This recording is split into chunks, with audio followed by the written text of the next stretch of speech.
We've been getting many news as of lately on video game adaptations coming out. Many of them are TV shows exclusive to streaming services. There have also been some films in production as well, but we have not seen anything from most of these announcements. Making a film or show is difficult in general, but more challenges may arrive from simply adapting the video game medium, if they even bother to adapt them. We also struggle to find adaptations that aren't mediocre. Not even that, we're lucky if they aren't offensive. Apparently the best film adaptations so far are Sonic the Hedgehog 2, The Angry Birds Movie 2, and Werewolves Within. You know, the holy trinity of Kino. It's a struggle for good adaptations to be made, but perhaps it's because video games just can't be truly adapted. So, why are games hard to adapt? Well, the first issue arises from a production standpoint. It's already difficult enough to realize these worlds digitally, but to do so physically and at an even higher fidelity for live-action film and TV shows is difficult to pitch to studios. So you either go big with a film that guarantees commercial success, or you go with a cheaper option like animation. Many games get adapted into anime. I mean, most of us have seen an anime because of Pokemon alone. Netflix is the forefront of animated adaptations with hits like Cyberpunk Edgerunners, Arcane, and Castlevania. If only they would stop downscaling it. Animation is just easier, cheaper, and faster to produce, especially when you don't even pay animators enough to eat. Video game narratives can also be lengthy. With games being designed around multiple levels and chapters, it's better formatted in an episodic TV show rather than having everything be condensed into a single movie or an incomplete trilogy. These issues are nothing new for adaptations though. The same apply for other media adaptations such as novels or comics. However, what makes games uniquely difficult to adapt is the fact that they're interactive. Video games are interactive, meaning that you can have an effect on the world and the story. And they can have an effect on you. Despite how linear some games are, you still control the pacing and progression. Films and TV programs are passive experiences. They move at their own pace with or without you and will eventually find their ending. But with games, you have to find an ending. Some narratives use that element, and some even incorporate interactivity into its thematics. Bioshock, for example, cleverly weaves the ability or inability to make choices into its narratives and themes. The game was able to create one of the best plot twists in gaming history by subverting its own interactivity. However, because of that, the twist would not be as impactful as in any other medium like film. There's a Netflix adaptation of Bioshock on the way, with an actually great team behind it, but plainly adapting the main narrative of the game just would not translate well. Especially when the story is about making choices, these themes will fall flat in a passive visual medium. I believe the team should take some notes from another Netflix adaptation, Cyberpunk Edgerunners. Instead of adapting one of the narratives of Cyberpunk 2077, the anime adapts the world of Cyberpunk and creates an original story. Despite how the game immerses you, the anime shows more in how much it would actually suck to live in Night City. It's not like you have to worry about rent while playing Cyberpunk. Oh wait, you do. The Bioshock film could do the same by adapting Rapture. The team could even adapt the novel and showcase the rise and fall of the city.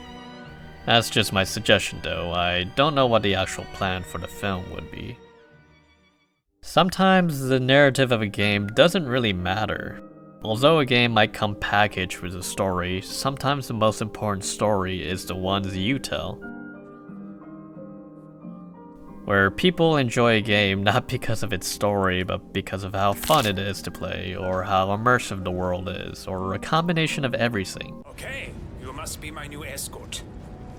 Studio executives might see how popular Super Mario is and say, hey, let's make a movie about this and roll in the big bucks. Except, how do you make a movie about Mario?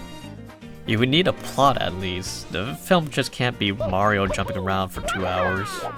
However, the plot was never the reason Mario is popular. The games are just really fun to play. I also see that Bandai Namco wants to expand the Elden Ring franchise. Sure, they could make a novel by Brandon Sanderson about festering fingerprint Vike or something like that.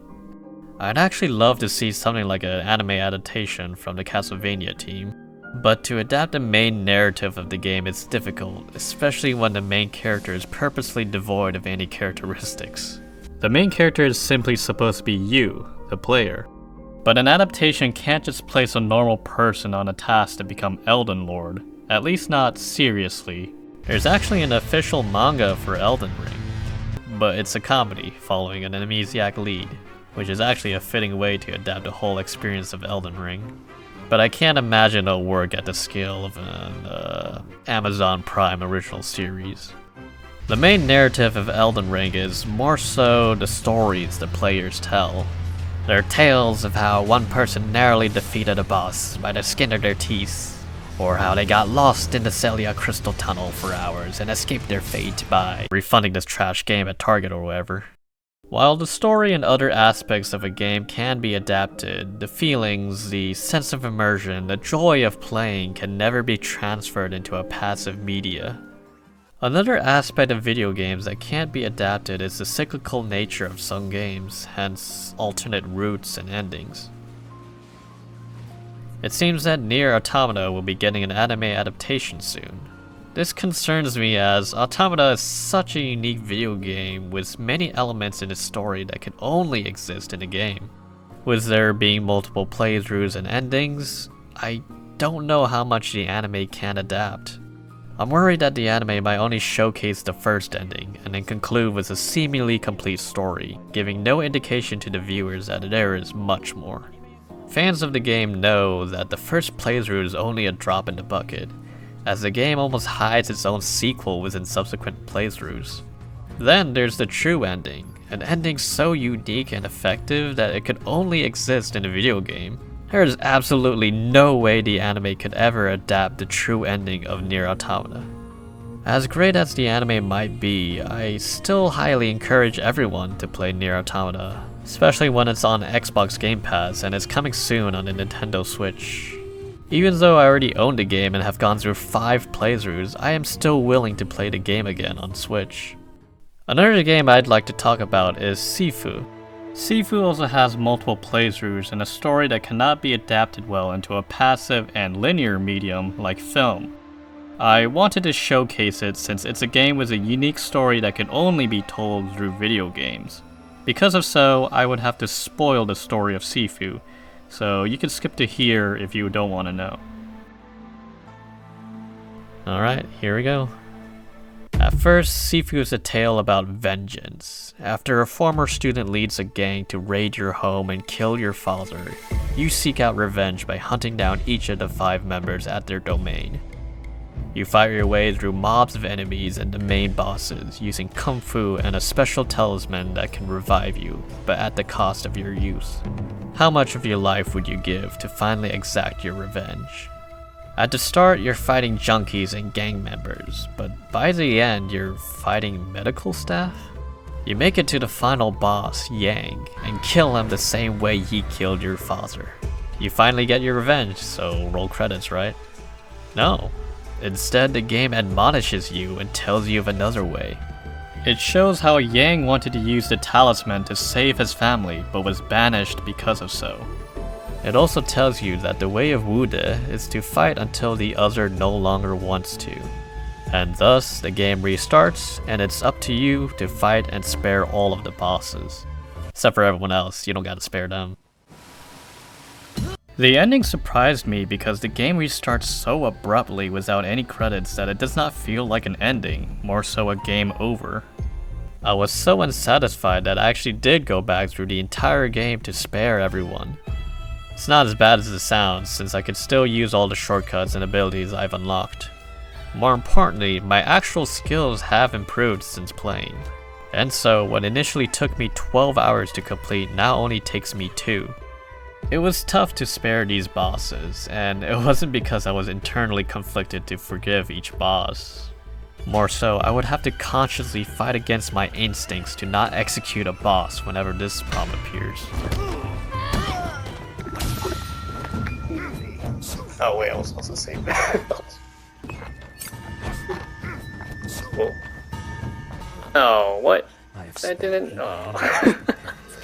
Didn't even get a chance to spare him. Oh, nah!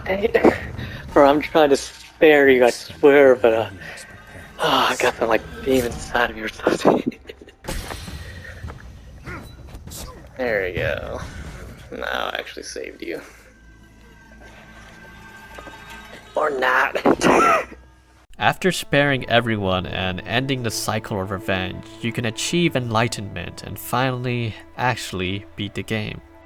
Although it's the same game, it becomes a tale of absolution and an exercise of morality. This story would not work in a passive medium. You can't have the main character just pull up a Mobius strip and go back in time, or show the whole thing again but with a different ending. And it seems about Wuda and forgiveness would not be as effective. It just doesn't make sense linearly, but players are used to replaying games. Viewers of shows and movies are not. They can't be like, oh, that was trash. Let's run it back, maybe it'll be better this time. Unless it's Evangelion over the course of 25 years. With narratives like that of Sifu and NieR, it's important to see just how unique the video game medium is, and how special their stories can be. Sometimes a narrative doesn't entirely align with gameplay, and vice versa. This conflict is called ludonarrative dissonance, and the most famous example is the Uncharted series. During cutscenes, Nathan Drake is a quirky, scrappy, lovable rascal. Meanwhile, during actual gameplay, Nathan Drake is a quirky, scrappy, mass murderer. With absolute gorilla grip strengths, I mean, look at that! This aspect of Drake is not at all referenced during cutscenes, hence the dissonance. The movie adaptation avoids that dissonance by having Nate not murder anyone. Oh my god, I'm so sorry! With a gun. Eventually the developers, Naughty Dog, went on to create the Last of Us series. Dissonance is not as much of an issue since the characters are as violent during cutscenes as they are during gameplay. Regardless of dissonance, there'll always be something in a game that breaks immersion. It's not like we'll see Master Chief teabag a grunt in a cutscene, let alone an adaptation. Much like how we shouldn't see Nathan Drake kill more people than John Wick in an Uncharted film. Maybe it doesn't matter. While a game can never be fully adapted, just a story, plot, or narrative could. Both Clannad and Steins Gate are based on visual novels and are some of the most beloved anime ever. As much as I like these two anime, I always get put off by the fact that the endings for both of them kinda came out of nowhere. When I learned that they were both adaptations of the true ending of a visual novel, it made more sense. These endings seem tacked on or given because you were supposed to earn them by thoroughly playing each game. The true ending for Clannad was supposed to be earned through multiple routes, and for Steins Gate it was supposed to be given through a specific route. Regardless, most viewers didn't seem to mind. They're still great endings. Much like these anime, I'm sure the Last of Us adaptation will be well received and maybe become more popular than the games. Hey, you don't even gotta pay for HBO Max. This show already leaked on YouTube. Even with these great accessibility features in the game, some people still can't play games. You still need to buy a $500/$550 console and a $70 game, and then, play through the whole game. Or you can pay $10 a month and watch the show on your phone. The Last of Us has an incredible story that can be well adapted into a show. It's a great way to present the story to a broader audience. I can't convince my parents to play The Last of Us themselves or host a private stream for them in the living room, but I can sit down with them to watch a TV show. Adaptations also function as glorified advertisements for the source material. Despite Cyberpunk's complete failure at launch, Edgerunners actually got people to play the game again. Can't wait for the anime adaptation of Battlefield 2042, or Overwatch. Sony would benefit the most from a cross-pollination of consumers across various media, especially when they basically monopolized anime in the West. I'm not against adaptations. I'm just saying that the full experience of playing a game can never be adapted. But it doesn't mean a good adaptation can't be made. Some narratives can already be well adapted, and if not, then adapt the world and create new stories. especially when the best current adaptations are made with original narratives. But what's the point of quality and artistry if so much money can be made without them? The current meta now for the industry is to push subscriptions rather than tickets, which hopefully adds more incentive for quality products.